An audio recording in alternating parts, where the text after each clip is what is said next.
আহিছো আমি second hand dealer এখন হৈ গল আজি আপোনালোকৰ কাৰণে ফাইনান্সত লৈ মাত্ৰ ইয়াতে যিমান এটা বাইক আছে 50000 টকা তোলাই দিব মাত্ৰ 50000 আৰু এই স্যাৰ ডমিনাৰ আছে মডেল 250 2022 এৰ মডেল হয় মাজৰ এটো 2 বছৰ হৈছে 2022 এর মডেল এটো 20 এর মডেল হয় এটো সেম এটো 2022 এর মডেল হয় এটো 19 লাস্টের মডেল হয় এলএল লোগো আছে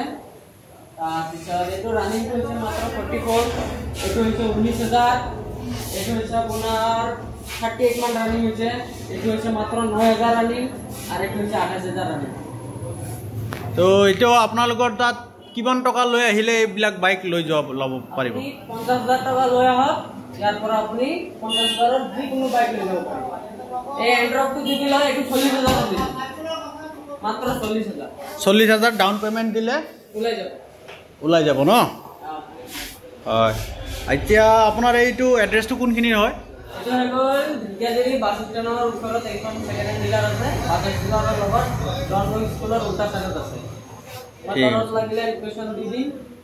হয় আপোনাৰ এইটো ভিডিওটো চাই যোনে আহিব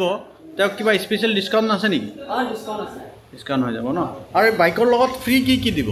বাইকৰ লগত মই হেলমেট ফ্ৰী দিম আচ্ছা হেলমেট ফ্ৰী আছে হয় আপোনাৰ এই ভিডিওটো চাই যোনে আহিব তেওঁলোকৰ 50000 টকা লগত লৈ আহিলে ডমিনাৰ R15 NS 200 RS 200 বা আপোনাৰ হৈ গ'ল বুলেট 350 ক্লাছিক মডেলটো লৈ যাব পাৰিব আৰু আপোনাৰ লগত আছে ইয়াতে এন্ট্ৰক 125cc এইটো কিমান ৰানিং হৈছে এইটো মাত্ৰ 14000 ৰানিং হৈছে মাত্ৰ 14000 ৰানিং গাড়ী একবাৰে ধুনীয়া কালাৰ হৈ আছে শোৰুম কন্ডিশনত আছে